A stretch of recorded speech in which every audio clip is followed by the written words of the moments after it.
이 시간 오늘 우리에게 주시는 하나님의 말씀은 신약성경 사도행전 17장 10절에서 12절까지 말씀입니다. 제가 가진 성경으로는 신약성경 217쪽에 있습니다. 사도행전 17장 10절에서 12절까지 말씀 우리 한 목소리로 함께 읽겠습니다. 밤에 형제들이 곧 바울과 실라를 베레아로 보내니 그들이 이르러 유대인의 회당에 들어가니라. 베레아에 있는 사람들은 데살로니가에 있는 사람들보다 더 너그러워서 간절한 마음으로 말씀을 받고 이것이 그러한가 하여 날마다 성경을 상고하므로 그 중에 믿는 사람이 많고 또 헬라의 귀부인과 남자가 적지 아니하나. 아멘. 원로 목사님께서 나오셔서 말씀 중심의 신앙생활이라는 제목으로 하나님의 말씀 선포하시겠습니다. 우리가 조금 전에 교회 생활을 통해서 들으시고 주보에 보신 것처럼 이번 주 금요일, 토요일, 주일까지 사흘 동안은 어린이부 여름 성경학교가 있습니다. 그리고 토요일, 주일 이틀 동안은 영아부, 유치부 아기들이 여름 성경학교를 합니다. 여러분 많이 기도해 주시고 또 후원도 해 주시고 또 관심도 가져주시기를 바랍니다. 올 여름 성경학교는 안타깝게도 담임 목사님이 안 계신 가운데에 진행됩니다. 제가 대신해서 하면 좋겠는데 그럴 처지도 아니고, 그래서 더 여러분이 관심 가지고 기도해 주셔야 돼요. 우리 아기들 또 우리 어린이들, 그래도 담임 목사님 계시면 개회 때, 폐회 때 축복 기도도 해주시고 말씀도 전해주시고 그렇게 진행이 되겠지만은 안 계시기 때문에 올 여름 성경학교는 조금 안타깝습니다. 그러니까 좋은 선한 목자, 담임 목사님 오시도록 기도도 하시고요. 또 우리 교회 학교 아기들 또 어린이들 여러분이 많이 이뻐해 주시고 관심 가져주시면 좋겠습니다.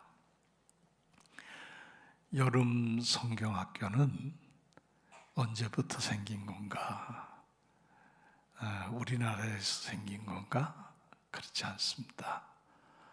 지금부터 약 150년 전 1866년에 미국에서 생겼습니다. 뉴욕에서 조금 북쪽으로 올라가면 보스턴이라고 그 유명한 하버드 대학이 있는데지요. 거기에 보스턴 제일교회가 있는데 그 교회에서 여름방학을 맞이한 어린이들을 어떻게 좀 성경을 더 잘 가르칠 수 없을까 해서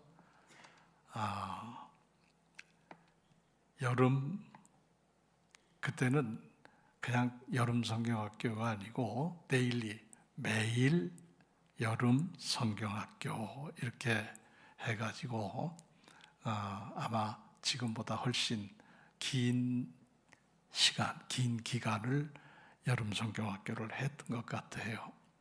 근데 그때 모인 아이들이, 어린이들이 그 교회에 모여서 처음 여름 성경학교를 시작했던 아이들이 약 1000여 명이 된답니다. 엄청난 숫자가 아이들이 모였지요. 그렇게 해서 여름 성경학교를 시작을 성대하게 했는데 그 일이 소문나고 또 언론에 보도도 되고 알려지게 돼서 미국 전역에 있는 교회들이 우리도 하자 해가지고 미국에 그 어린이 여름 성경학교가 이렇게 번져서 거의 교회들이 다 성경학교를 이제 하게 된 거지요. 그럼 우리는 언제 여름 성경학교가 시작됐나? 우리나라의 최초로 여름 성경학교가 시작된 해가 1922년입니다. 그러니까 상당히 오래됐죠. 그 해에 서울에 있는 정동교회에서 정동감리교회에서 최초로 그때는 하기 아동 성경학교 그렇게 이름을 붙였답니다. 하기는 여름이죠. 아동은 어린이지요. 성경학교. 그래서 여름 어린이 성경학교를 그때는 한문으로 표시를 하니까 하기 아동 성경학교 이렇게 표시를 이 제목을 붙여가지고 여름 성경학교를 아이들이 방학한 동안에 시작을 했습니다. 이제 그렇게 하면서 우리나라에도 역시 그 성경학교가 이제 보급이 되기 시작해가지고 주일학교 연합회가 만들어집니다. 그래서 그 주일학교 교사 연합회를 중심으로 해가지고 교단 교파를 초월해서 전국 교회들이 여름 성경학교를 이제 하게 돼서 그 기간 동안 집중적으로 성경을 가르쳤습니다. 처음에는 성경에 아주 그냥 중점을 두고 아이들에게 말씀을 가르쳤습니다. 그렇게 해서 이제 여름 성경학교가 점점 이제 우리도 부흥하게 되지요.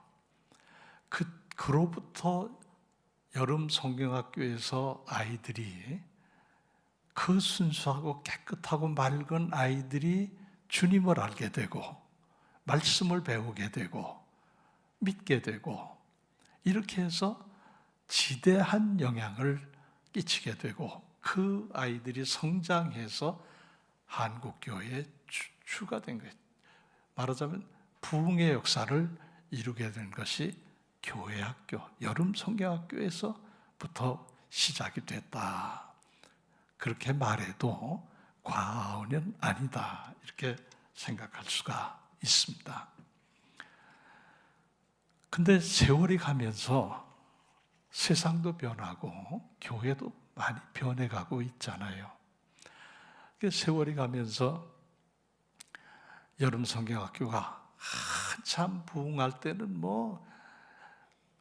그때 교회 안 다니던 애들도 여름 성경학교 때는 친구들 다 데리고 오고 그래가지고 꽉꽉 차고 그냥 북적북적하고 그랬어요. 그렇게 여름 성경학교를 했는데 점점 언제부턴가 아이들도 줄어들고 여름 성경학교도 성경 중심으로 말씀도 가르치고 율동도 가르치고 또 분반 공부도 그게 아주 중요했어요. 분반 공부를 열심히 시켰어요. 그렇게 하면서 또 그 없는 살림에 아이들에게 아이스케이크도 사주고 그때는 아이스크림이 아니라 아이스케이크 먹었잖아요. 아이스케이크도 사주고 참외도 간식으로 주고 수박도 간식으로 주고 옥수수도 간식으로 주고 이래 가면서 아주 재미나게 했는데 자꾸 줄어가지고 지금은 어린이 여름 성경학교가 숫자가 없어요. 지금 여러분 그래도 우리 교회는 그래도 도시 아닙니까? 대전의 도시에 있으니까 그래도 숫자가 아주 많지는 않아도 그냥 여름 성경학교 할 수 있어요. 그런데 읍면 저 소재지로 그 시골로 가면은 아이들이 없어요. 그 주일학교 자체가 없는 교회가 엄청 많아요. 중고등부도 없어요. 그래서 시골의 교회들은 슬픈 여름이에요. 중고등부 수련회도 없지, 아이들이 없으니까 여름 성경학교도 할 수 없지. 그래서 슬픈 여름을 맞이하는 거예요.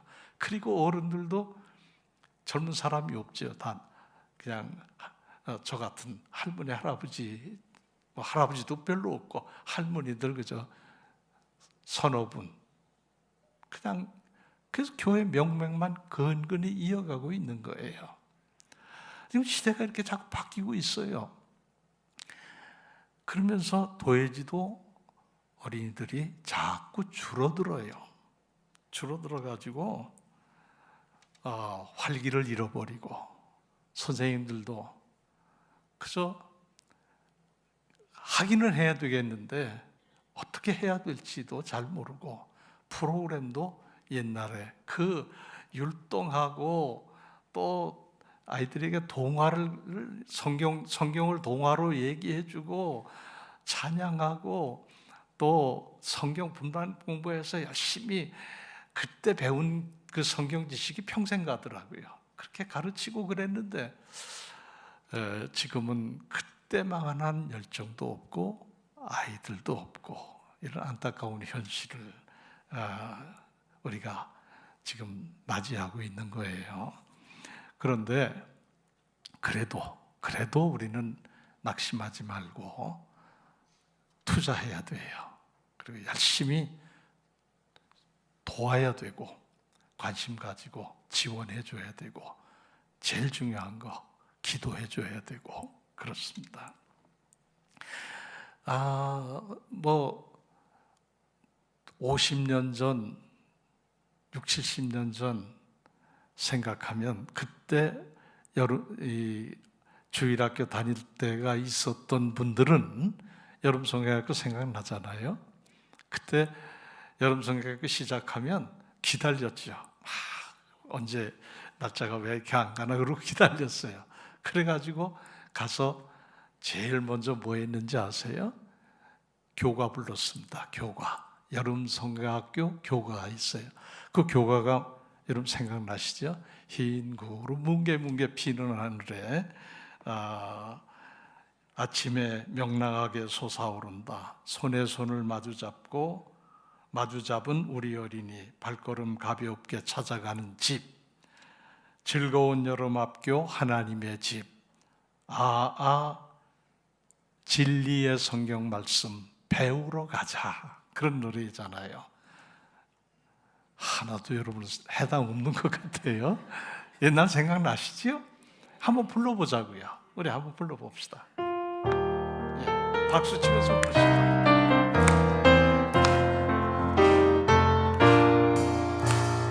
흰 구름 뭉게뭉게 피는 하늘에 아침에 명랑하게 솟아오른다. 내 손을 마주잡은 우리 어린이 발걸음 가볍게 찾아가는 길. 즐거운 여름학교 하나님의 집. 진리의 성경 말씀 배우러 가자. 매암 숲에서 울면 우리 또 랄라랄라 노래 부른다. 우는 시간 너무 재미있어 웃음이 얼굴마다 넘쳐 흐른다. 즐거운 여름학교 하나님의 집. 희망의 성경 말씀 배우러 가자. 모이면 서로 친구가 되고 약하던 우리 마음 튼튼해진다. 사랑이면 이 세상도 평화의 동산. 사랑의 어린이를 길러내는 곳. 즐거운 여름학교 하나님의 집. 사랑의 성경 말씀 배우러 가자.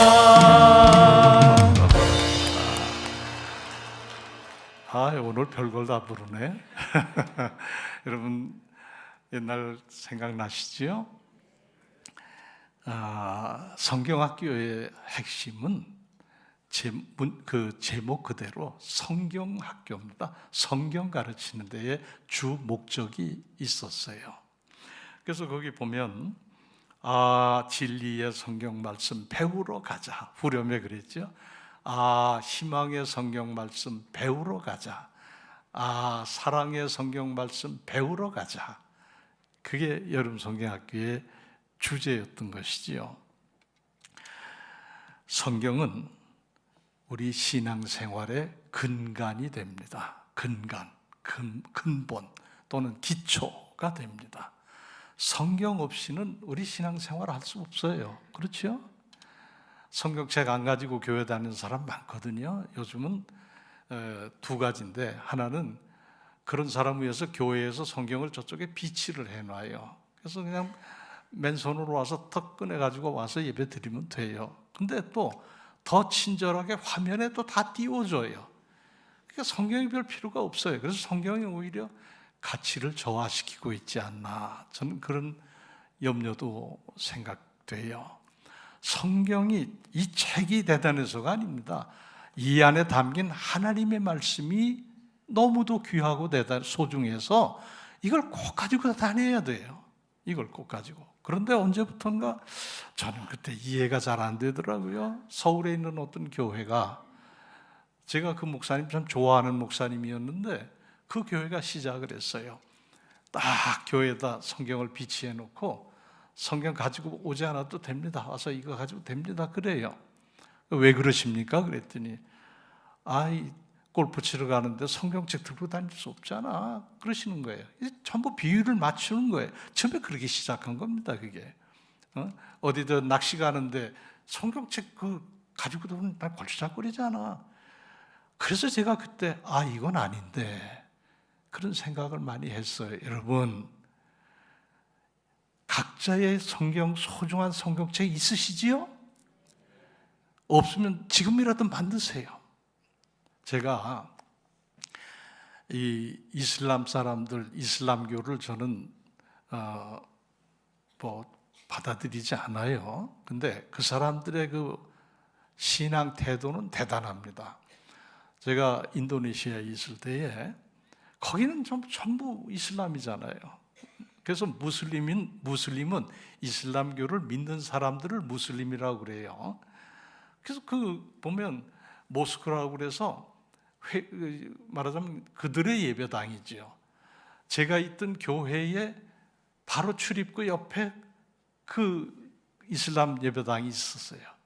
근데 이 사람들은요, 하루에 제 생각에 한 17번씩 스피커로 온 동네가 떠나가게 아잔이라고 그래서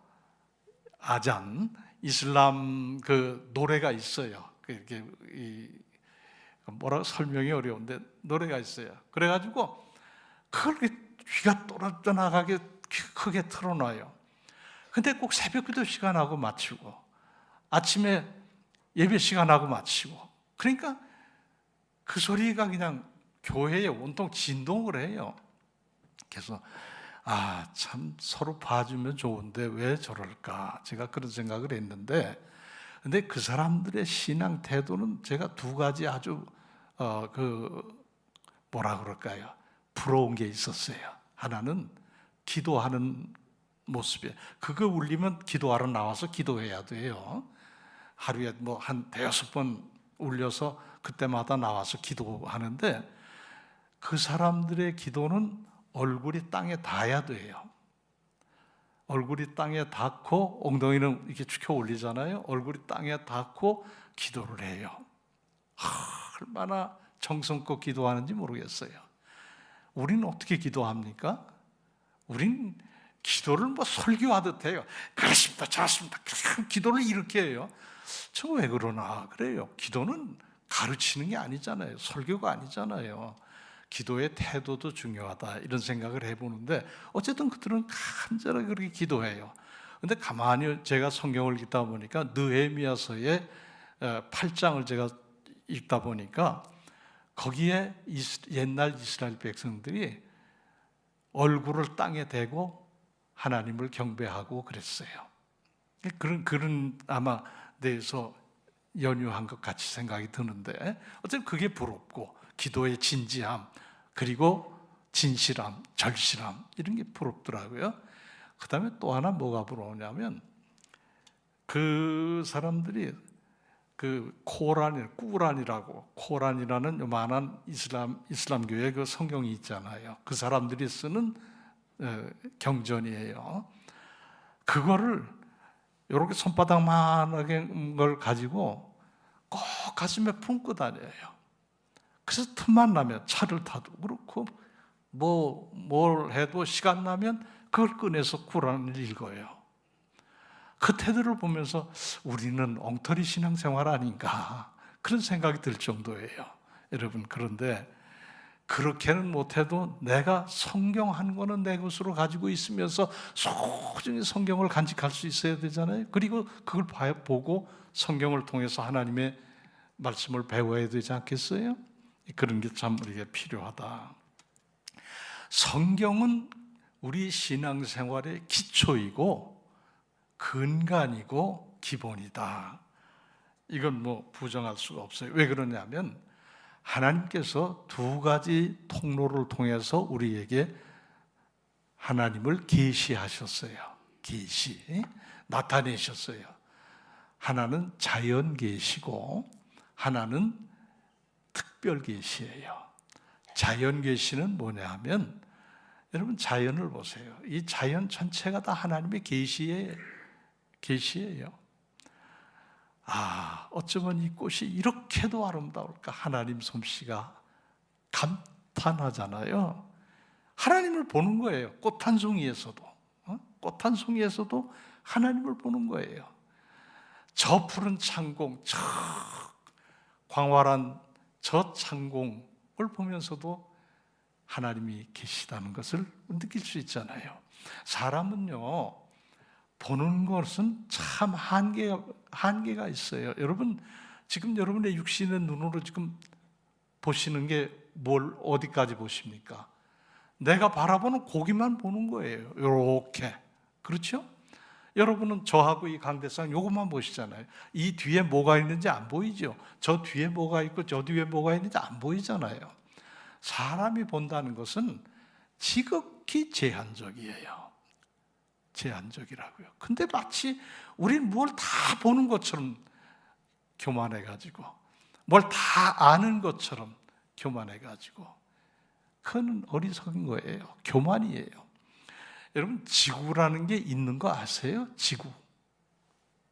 아세요? 지구라는 게 있다는 걸 아세요? 알지요. 이게 지구 아닙니까? 우리가 사는 게. 지구 보셔요? 여러분, 바깥에 그 주차장에 가서 서서 지구 어디 있나 한번 찾아보세요.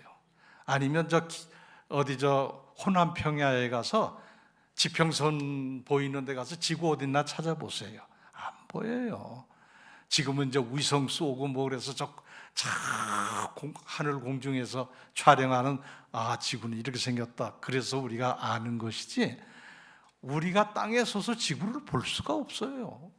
볼 수가 없어요. 그런데도 그렇게 이 광활한 지구 위에 살면서 자기가 살고 있는 지구도 못 보면서 마치 자기는 대단한 것처럼, 다 아는 것처럼, 이게 교만 아닙니까? 다 하나님이 만드신 그 하나님의 역사에 우리는 머리 숙여야 되는 거예요. 하나님의 그 하신 일에 우리는 그걸 그냥 받아들여야 되는 거예요. 우리 본다는 것도 그렇고, 우리 가장 작은 먼지 못 보잖아요. 지금 여기 사실 우리가 먼지 많아요. 안 보이잖아요. 그런가 하면 큰 지구 안 보이잖아요. 그러니까 인간이 얼마나 미미한 존재인가 생각하면서 하나님 앞에 겸손할 수 있어야 된다. 그래서 자연 계시는 하나님이 자연을 통해서 우리에게 보여주시는, 나 여기 있다, 나 봐라 하시는 하나님의 나타나시는 자연 계시고, 특별 계시는 뭐냐 하면 그 하나님께서 성경을 통해서 우리에게 계시하시는 거예요. 말씀으로 당신을 우리에게 보여주시는 거예요. 나타내 주시는 거예요. 그래서 특별 계시는 이 성경입니다. 그래서 하나님의 말씀 성경을 통해서 우리는 하나님을 보게 되는 것이다. 교회는 성경 말씀 중심의 교회가 되어야 돼요. 우리 신앙생활도 말씀 중심의 신앙생활이 되어야 해요. 그래서 교회는 설교도 하는 것이고 하나님의 말씀을 풀어서 여러분에게 이렇게 말씀을 전하는 이 설교를 하는 것이고, 그리고 교회는 성경 공부도 하는 거예요. 왜? 이 말씀 속에서 하나님의 뜻을 찾고 이 말씀을 통해서 하나님께서 어떤 하나님이신가를 발견하고 그 음성을 듣고, 그래서 성경 공부를 하는 거예요. 여러분, 성경의 맥을 보면 성경은 아주 간단해요. 하나님이 세상을 창조하시고 사람도 지으셨어요. 그리고 그 사람들이 죄짓고 타락했을 때 하나님은 그들을 구원하셔요. 왜 구원하십니까? 지옥 안 가고 천국 백성이 되게 하시려고, 천국 가게 하시려고 구원하세요. 그래서 하나님은 구원의 역사를 이루어 가시는데 그 구원의 역사를 우리에게 말씀해 주신 게 성경이다. 이걸 우리가 알아야 됩니다. 구약 시대에도 하나님의 말씀에 대한 그 사모하는 마음은 대단했습니다. 말씀드린 것처럼 느헤미야 8장에 보면은 이제 바벨론이라는 나라에 포로로 잡혀가서 70년 동안 포로 생활을 해. 포로 생활이라는 것은 곧 노예로 지냈다는 뜻이에요. 거기 뭐 자유가 있었겠어요? 무슨 자기 나름대로 뭘 할 수가 있었겠어요? 전부 이 바벨론 나라의 지배를 받으면서 노예로 있었으니까. 그러다가 그 바벨론에서 고레스라는 왕이 바사라고 성경에 되어 있는데, 페르시아, 그 바사의 고레스 왕이 바벨론을 점령을 해서 바벨론이 망했어요. 그러면서 고레스 왕이 유대인들은 이제 자기 나라로 가도 된다. 하나님이 그렇게 감동을 주셨다. 성경은 그렇게 말씀해요. 하나님이 고레스의 마음을 감동하셔가지고 유대의 백성들, 이스라엘 백성들을 본국으로 귀환할 수 있도록 조서에 사인을 해서 명령을 내려요. 그래서 이스라엘 백성이 많잖아요. 그래서 1차, 2차, 3차에 걸쳐서 귀환을 해요. 고국으로 돌아와요. 마지막 세 번째 이스라엘 백성들이 고국으로 돌아올 때 지도자가 누구냐 하면 느헤미야예요. 느헤미야가 인솔을 해가지고 이스라엘 백성 마지막 이제 귀환을 해가지고 지금 왔어요. 그래서 다 자기들 집 짓고, 집도 이제 거처도 마련하고 다들 이제 살게 됐어요. 고국에서. 꿈에도 그리던 고국에서 살게 됐어요. 우리가 일제에서 꿈에도 그리던 해방을 맞이한 것처럼 그렇게 됐어요. 그러면서 이제 느헤미야가 백성들을, 그 예루살렘에 그때는 수문이, 이 물 막는 수문이 큰 게 있었던 것 같아요. 지금은 어디 있는지 잘 모르겠지만은 그 앞이 넓은 광장인데 이스라엘 백성들을 거기 모이게 했어요. 근데 그 성경에 보면 이스라엘 백성들이 오히려 요청을 해가지고 모인 거예요. 왜 모였을까요? 목적은 하나예요. 하나님 말씀 좀 듣자고. 하나님 말씀 좀 듣자고. 70년 동안 바벨론에서 살면서 그 억압과 고초와 그런 걸 겪으면서 그렇게도 기도하고 싶고 말씀 듣고 싶고 찬송하고 싶고 막 하나님 섬기고 싶은 그 마음이 억눌렸던 것이 이제 고국에 돌아서 자유가 됐잖아요. 그러니까 우리 하나님 말씀 듣자고. 그래서 요청하고 느헤미야가 받아들여가지고 수문 앞에 넓은 광장에 꽉 차게 이스라엘 백성들이 모이게 된 거예요. 그때 느헤미야가 에스라도 느헤미야 시대에 같이 활동했던 선지자거든요. 느헤미야도 선지자고. 근데 에스라는 에스라서를 썼어요. 느헤미야는 느헤미야서를 쓰고, 구약 성경을 여러분이 보시면 이거 쭉 나오다 에스라서가 있고 그 다음에 느헤미야서가 있고 그래요. 그래서 이제 앞에 에스라서가 있었고 느헤미야가 있는데 사람은 같이 있었어요. 근데 느헤미야 선지자가 에스라 선지자에게 당신이 이 백성들 앞에서 성경 말씀을 큰 소리로 낭독해주고 그 뜻을 풀어서 좀 전해주라고, 이 백성들에게 지금으로 말하면 성경 봉독하고 설교하라고 그렇게 한 거지요. 근데 왜 느헤미야는 자신이 그렇게 하지 않고 에스라에게 맡겼나 하면, 에스라는 제사장 계열입니다. 그리고 율법서, 성경을 많이 연구하는 학사예요. 학사, 전문가. 그러니까 느헤미야가 에스라 보고 당신이 하라고. 근데 그때 광경을 보면 에스라가 율법책을 이제 가지고 딱 나옵니다. 수문 앞에 광장에 사람이 쫙 모여 있는데 지금 여기처럼 강단이 하나 마련이 되어 있어요. 근데 이 강단이 나무로 된 강단이에요. 새로 특별히 나무로 짠 강단이 있었어요.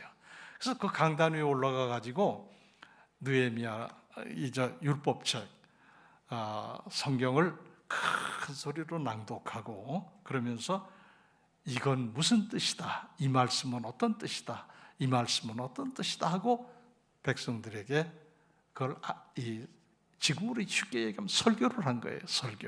설교는 다른 거 없어요. 이 말씀은 이런 뜻입니다 하고 알려드리는 게 설교거든요. 그렇게 설교를 했어요.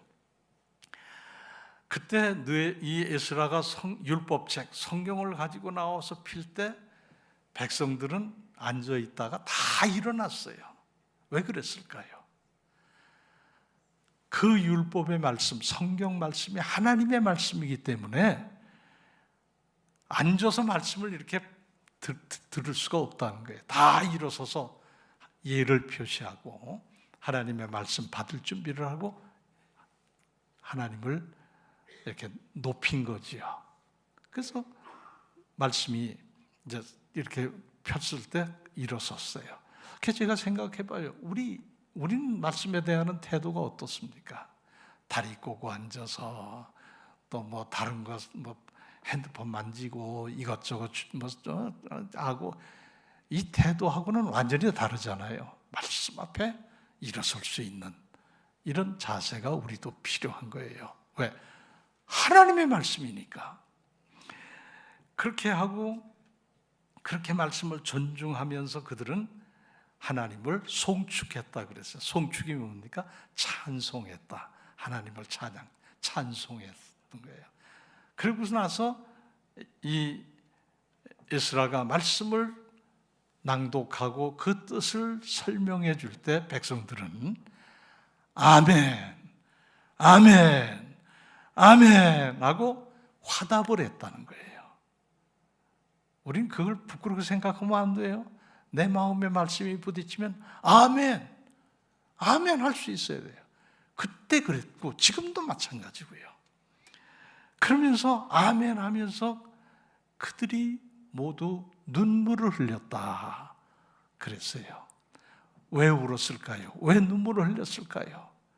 저는 이렇게 생각해요. 70년 동안 말씀에 굶주렸던 그들이 하나님의 말씀을 이렇게 듣게 되니까 얼마나 감격스러웠겠어요. 그래서 그 감격이 겨워서 눈물을 흘렸겠지요. 그리고 또 하나, 그 말씀을 설명해 줄 때 은혜를 받았겠지요. 너무너무 은혜를 받으니까 또 눈물이 나는 거죠. 은혜 받으면 눈물 나잖아요. 그런데 중요한 것은 뭐냐 하면 70년이 짧은 세월이 아니에요. 거기서 태어났던 사람도 있을 것이고 지금 노인이 된 사람도 있을 것이고 세상 떠난 사람도 있을 거예요.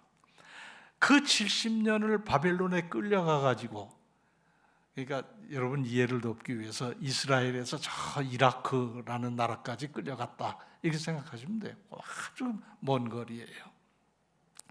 거기 끌려가 가지고 그들이 섬기는 건 우상인데 그 우상에 물도 들었을 것이고 너무너무 노예 생활이 힘들어서 하나님을 잊어버리기도 했었을 것이고 그들의 생활 풍습에 물도 들었을 것이고 영적으로 때가 잔뜩 끼었을 거예요.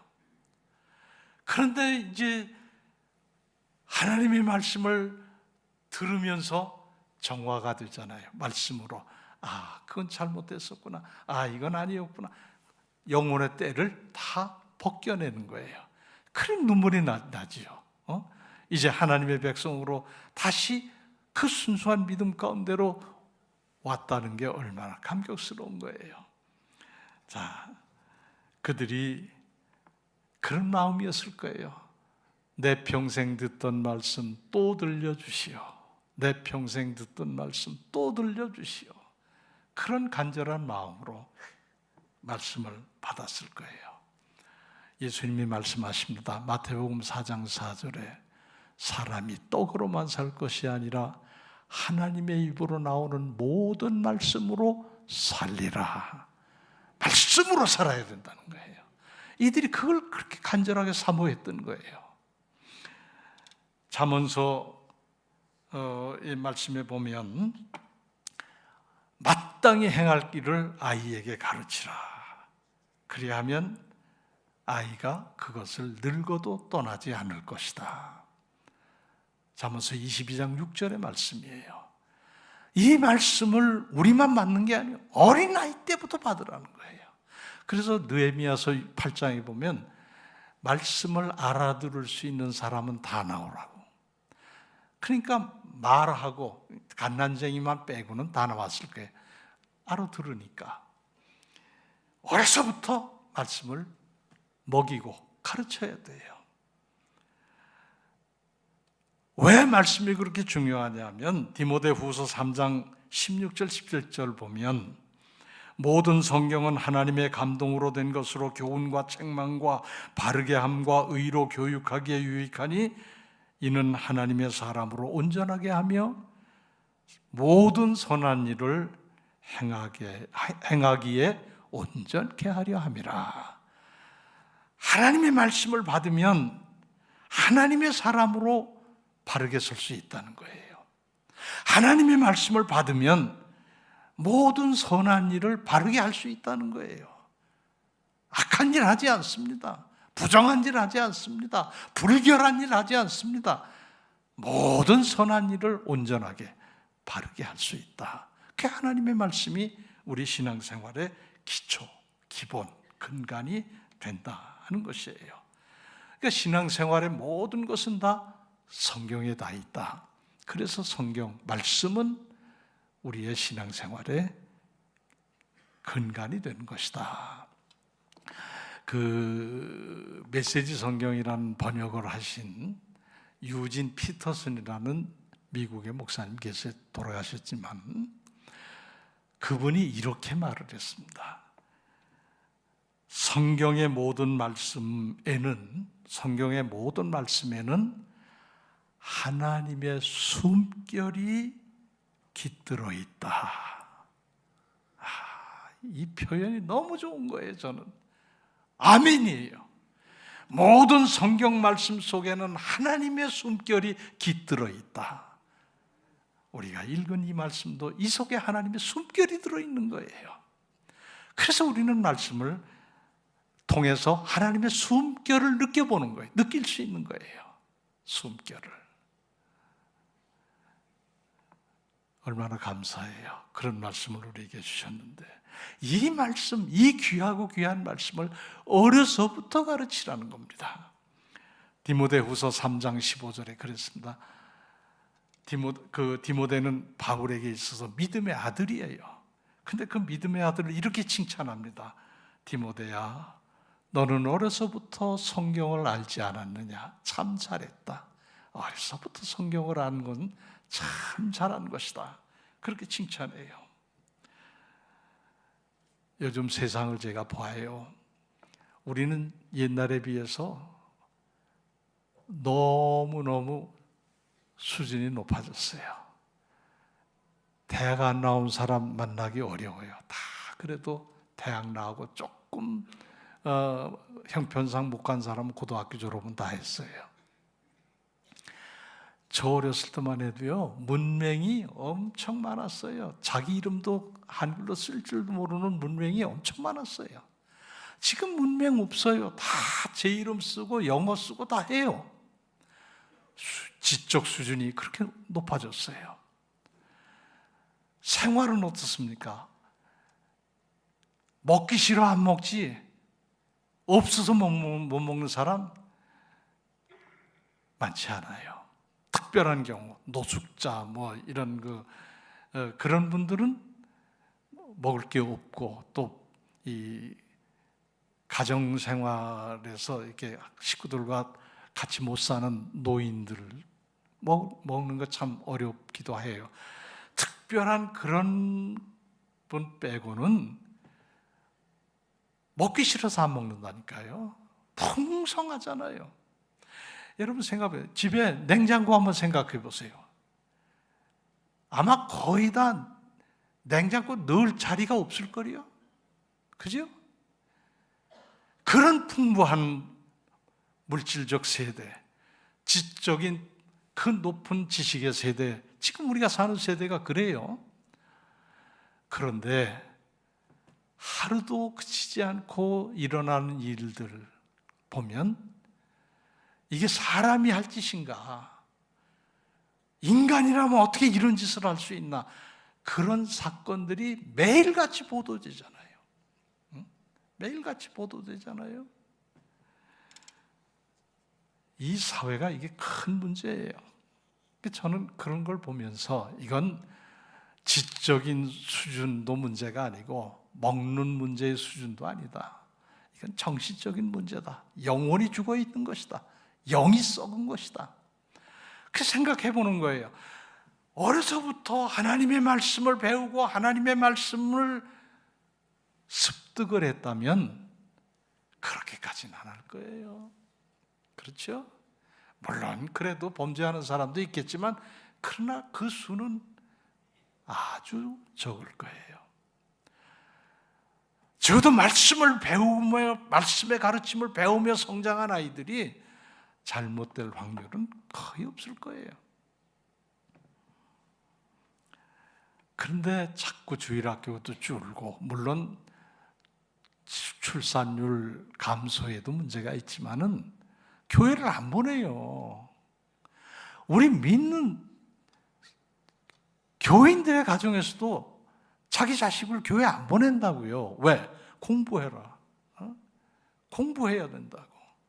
그래서 우리 어떻게 합니까? 다 방학이라. 옛날에 방학하면 즐거운 방학이고 행복한 방학이죠. 방학 숙제는 미뤄뒀다 나중에 개학하기 며칠 전에 하더라도 와 신난다 자유다 하고 방학 때 얼마나 좋았어요. 그런데 지금은 방학이 없어요. 학교는 방학을 시켰는데 그 다음 날부터 또 학원 가야 돼요. 공부 뭐 그렇게 배우는 게 많은지. 교회 간다 그러면 야 교회 나중에 가. 나중에 언제 가요? 저는 그렇게 생각해요. 그렇게 해서 그 아이가 잘 된다 한들 부모 공경 잘할까요? 부모 공경을 끔찍하게 할까요? 저는 그런 사람 못 봤어요. 저 잘 되면 잘 될수록 부모는 한대더라고요. 결국 부모가 나중에 갈 곳은 요양원밖에 없잖아요. 자식 찾아도 안 와요. 아들이 넷인데 부모 요양원에 보내놓고 처음에는 일주일에 한 번씩 왔대요. 한 달쯤 지나니까 한 달에 한 번 오더래요. 또 한 달쯤 지나니까 석 달에 한 번 오더래요. 또 석 달쯤 지나니까 1년에 한 번 오더래요. 그러더니 아예 안 오더래요. 넷이 다. 그런 자식에 뭘 기대를 걸고 그렇게 공부합니까? 물론 그런 부모의 마음을 이해 못하는 건 아니지만은 가장 중요한 것은 하나님의 사람으로 온전케 되어가는 말씀을 배우게 하는 거예요. 말씀 가르치는 교회에 하나님 경외하고 하나님 섬기는 법부터 잘 가르치면 상황은 달라질 거예요.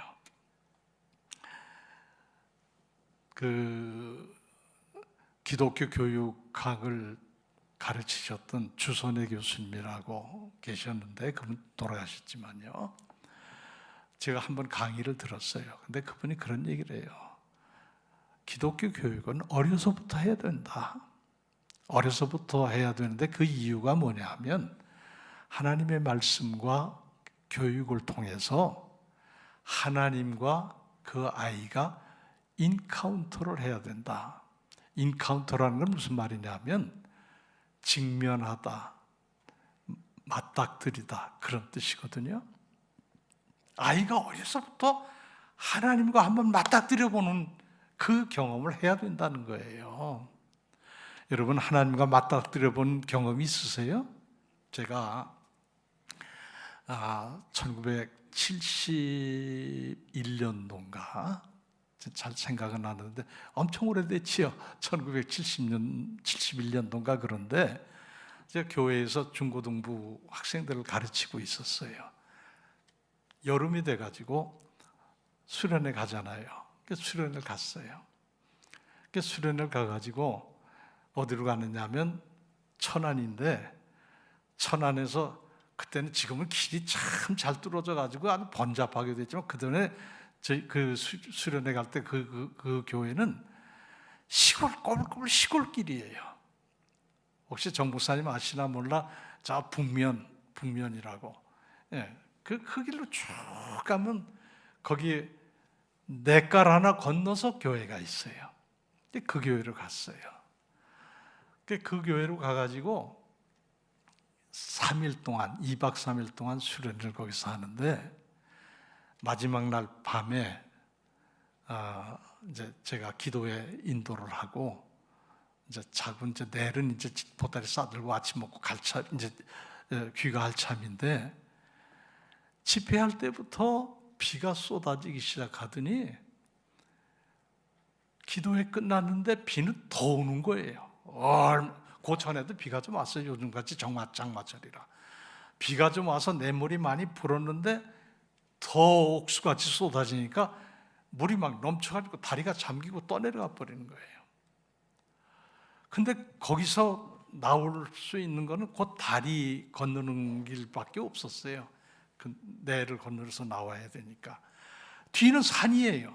그리고 산 넘어도 또 산이고 그리 가는 길이 없어요. 그러니까 꼼짝 못하고 거기 갇히게 된 거잖아요. 얼마나 물이 그냥 세게 흘러가는지 강물 흘러가듯 하더라고요. 제가 나가보니까.